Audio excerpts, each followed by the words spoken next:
Pastor Rick, welcome to another episode of Living by the Book. Thank you. Church, welcome back. We're glad to see you here. Pastor Rick, this week my question for you is, I'm not saying this is me necessarily, but maybe sometimes. What if I have trouble judging people? Mm-hmm. What if I struggle? I think especially maybe in our thoughts at times, it can be a struggle to not judge other people either. And that can be either for what they're doing or maybe, even sometimes judging their motivations behind what they're doing. We're told we're not supposed to judge. At the same time, it seems like you got to be discerning. So what's the balance? What does it look like to be judgmental, and how do we combat that? The role of a judge is one of authority. It's one of determination. And without trying to be harsh, a person who is judgmental is essentially struggling with the sin of pride. Mm-hmm. We're told that we are to exercise discernment, mark the person who is walking in an unruly way, that actions that people do mm-hmm. that God has declared to be wrong. Right. We are to seek to go to them in love, confront them, and call them to repentance. But mm-hmm. a person who is judgmental is really not necessarily obsessing over what God has said as much as what they think to be right mm-hmm. or wrong. Because mm-hmm. if you're aware of God and God's role, He is the avenger of those who violate Him. Right. But we become the avenger of those who violate us. And being judgmental says more about the individual who's judging than the person being judged. Right. There's an intolerance, a lack of love. Yeah. There is perhaps transference of guilt, that because you feel guilty, you're going to find indictment of others so that you can feel less guilty. Is that a log and spec thing kind of? Yeah, okay. Yeah, exactly. And, Proverbs 19:11 talks about that it's the glory of a man to overlook a transgression. Right. But what's the first part of that verse? It's evading me. Proverbs 19. A man's discretion makes him slow to anger, and it is his glory to overlook a transgression. Now, that obviously is a reference to an offense against you. Right. But, the idea of judgmentality is something that is unbecoming to a Christian, mm-hmm. because we are to be a person of mercy because we have been shown mercy.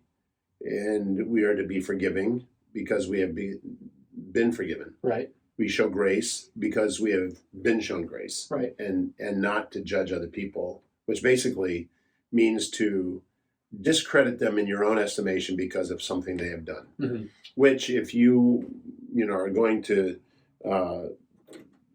exercise that, God says, "I'll judge you," for that, right? Right. In Luke 6, he talks about that. Luke 6:37, he says, "Do not judge, and you will not be judged. Mm-hmm. Do not condemn, and you will not be condemned. Pardon, and you will be pardoned. Give, and it will be given to you." So there's this spirit that we possess, given that which we have experienced, that we are going to be gracious, merciful, forgiving, tolerant, because God is tolerant toward us. I think a person that struggles with judgmentality needs to ask themselves the question, would I want God to treat me with the same level of tolerance that I'm treating this person? Right. That's a great diagnostic question. Right. And usually a person who would ask themselves that question are going to say, "No, I really wouldn't." So we'd always want more leniency, probably. Or a proud person will say, "Absolutely, absolutely," because I think I would pass the test. The test, sure. Right? So there's that, yeah, and there's not much you can do with that kind of a person except call him to some humility. Yeah, it's interesting. I was interviewed by a news reporter one time who asked me, based on my persuasion on the subject of homosexuality. Mhm. Right? Doesn't the reporter says, doesn't your Bible say, "Judge not, or you'll be judged"? Yeah. And I was about to ask the same and- question. What do you have to respond to that? I would say absolutely, it says that. Yeah. And I said, however, we have to be careful because God has judged. Hmm. And if I, commute his sentence and replace it with my own, Right. now I'm judging, and God Right. says, I'm going to judge you for that. Right. Right? So Right. what if God has judged and we don't like what he has said, Mm-hmm. and we say we're going to judge ourselves, Mm-hmm. and we pass sentence, like for Right. instance, on a homosexual. Right. If God has said it's an abomination, and I said, I don't like that judgment. Yeah. So I'm going to acquit the homosexual and say you're just normal. Mm-hmm. God says, I'll judge you. Yeah. Because you're judging. Right. There's only one that has the right to judge, and that is God. Mm-hmm. Well, and him to whom God has committed judgment, Right. Jesus Christ, Right. to whom all authority has been given, and he Right. judges. But he alone is has the authority, and he's equipped to judge on matters, and he has. Mm-hmm. And so our responsibility is to take his judgment and not go beyond what is written, because we Right. become arrogant. Right. When we do that, and we fill in the blanks with our own priority, our Right. own conscience, and we Right. say somebody, Right. should not violate what we think is to be the best. Right. It's interesting. What might be our stance given our own persuasion, or the persuasion of our own conscience, Right. not necessarily a black and white Exactly. scriptural prohibition. And so we're expecting everybody to behave like we do. Right. Right. And so if you don't behave like I am, then you're wrong, and that's Right. I'm judging you. Right. You're setting yourself up as the standard Exactly. for right and wrong. Exactly. Yeah. And in John 7, if you look at John 7, read verse 24. Go ahead. Do not judge by appearances, but judge with right judgment. Okay, so the right judgment there is God's authority, Mm. God's standard, Mm-hmm. God's ruling, right? That's the right standard. Right.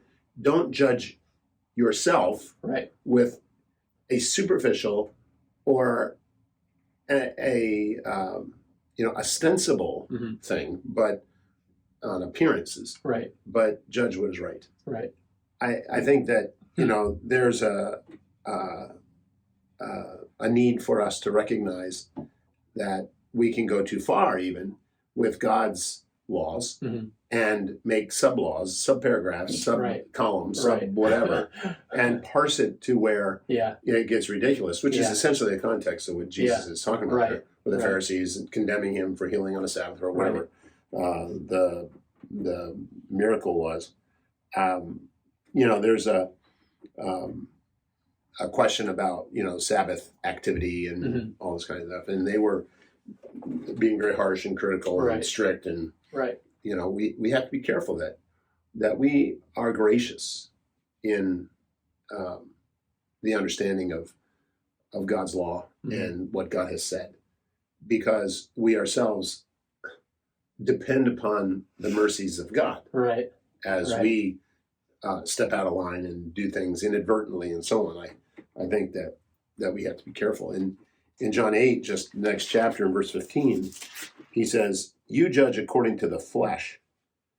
I am not judging anyone. But even if I do judge, my judgment is true, for I am not alone in it, but I and the Father who sent me." So Jesus there is teaching us that we need to align ourselves with God Right.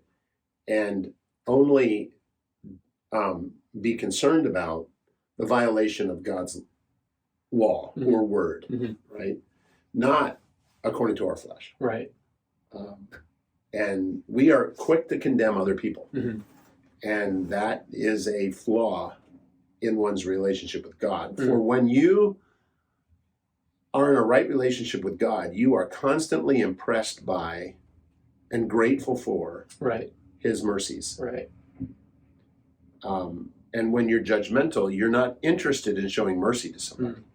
Right. You're being harsh and brutal toward those individuals, and And we're not to do that. In that passage in Romans 14, where the issue of a different conscience is raised, in Romans 14, verse 13, therefore let us not judge one another anymore, but rather determine this, not to put an obstacle or a stumbling block in a brother's way.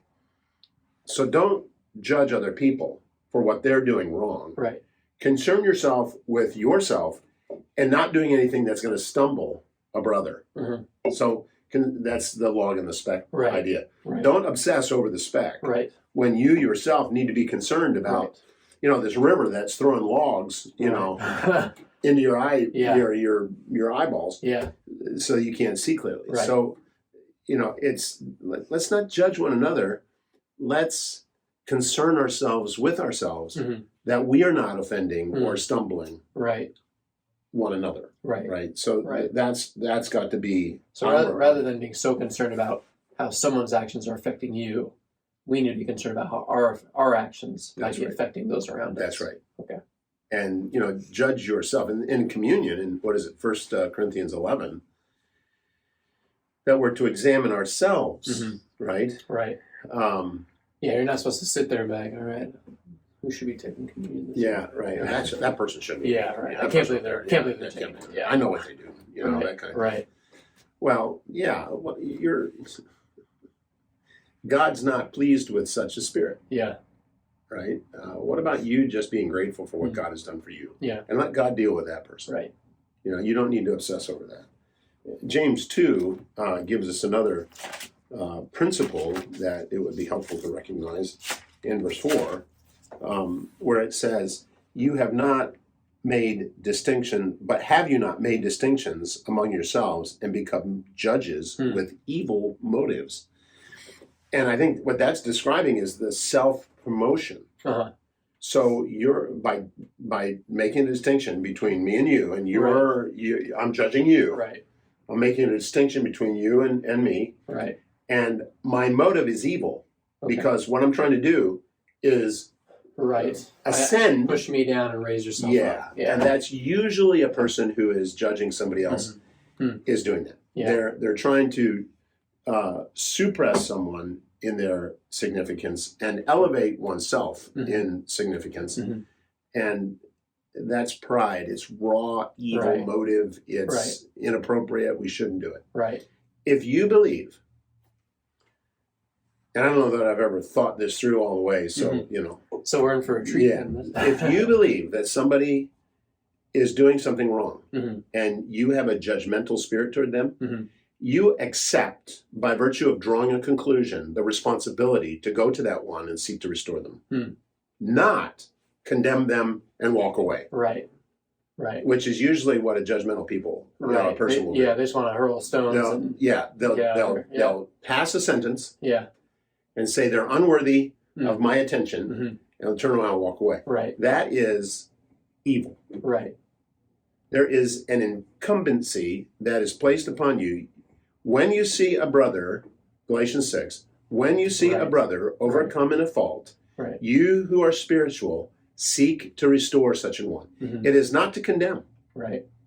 Then it says, in the spirit of meekness, considering yourself, lest you likewise fall into temptation. Right? So there's that meek humility that is associated with the grief of one's heart in seeing another person overcoming a fault. Right. It's not a castigation, condemnation, severance of any relationship with that person. And then if that's true, you go to them and they don't hear you, you're to take 2 or 3 others and then ultimately take it to the leadership of the church, church, and discipline that person. I mean, if it's really something that's true. Right. You take the process all the way to its completion. Absolutely. You're saying you're taking on yourself to... If you start it by passing judgment on somebody, you have an incumbency to seek to carry that through. You're not free to just be judge, jury, executioner, and wipe your hands and go a different way. Yeah, that's not the Christian spirit. Yeah.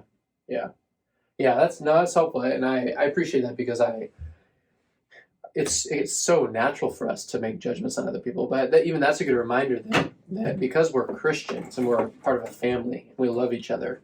If we find ourselves making a judgment, even that thought of, in making this judgment, I'm also accepting a certain responsibility for that person to seek to restore them. Yep. Yeah, which is and really good. You said something at the very beginning, which I think is important, and that is, it is impossible to judge a person's motive. Sure. Yeah. Absolutely. You may think for sure that this is why they're doing something, and so you judge their motive. Right. You can't, because the scriptures are very clear that man looks on the outward appearance, God looks on the heart, and God alone. That's the point. Yeah. So people usually use that to acquit themselves of some outside appeance that's a problem for people. Right. Oh, you don't know what you're talking about. Like, God sees my heart. Yeah, God sees my heart. Well, really the application of that verse for the individual is because all that man can see is what I do. Right. I need to make sure that what I do is an accurate depiction of my heart. That is reverent toward God. Right. Grateful to God. Right. Loving other people. Right. And not use that as a license to misbehave. Yeah, right. For sure. Which is the way I hear it most commonly used. Right. Man looks on the outward appearance, God looks on the heart. Yeah. He knows God knows my heart. Right. Yeah. Right. For sure. And which he does. He does. It's probably not as good as you. Doesn't look as good as you think it does. The heart's deceitful above all things and desperately wicked. Right. Who can know it? It does become a problem. And that who can know it is really relevant to sure. Don't say, well, God says your heart is wicked, so I believe it. So you got a wicked heart, and that's why you did what you did. Right. That's not a legitimate, because the whole point of the verse is that man doesn't know the heart. Right. Right. God we don't even know our own hearts, much less somebody else's. Exactly. Yeah. And that's why Paul talked about I don't judge before the time, right? I'm going to leave that to God, who is going to discern between the intentions of the heart. Right. That passage that talks about he alone knows that. Yeah. And he'll sort all that out. Yeah. I don't need to obsess with decreeing why a person is doing what they're doing. That always gets you into trouble. Yeah. And we can't do that. Yeah. Yeah, that's a good reminder. And I think what I really appreciated is, a set, in a way, if the question is, okay, you gave some ways to assess whether a person struggles with that. But I appreciate it, especially the solution is really, you got to remind yourself of the gospel. Right. And that's kind of the solution, is remind yourself of the mercy that you've been shown, how kind God has been to you, and not judging you rightly on the spot when you deserved it.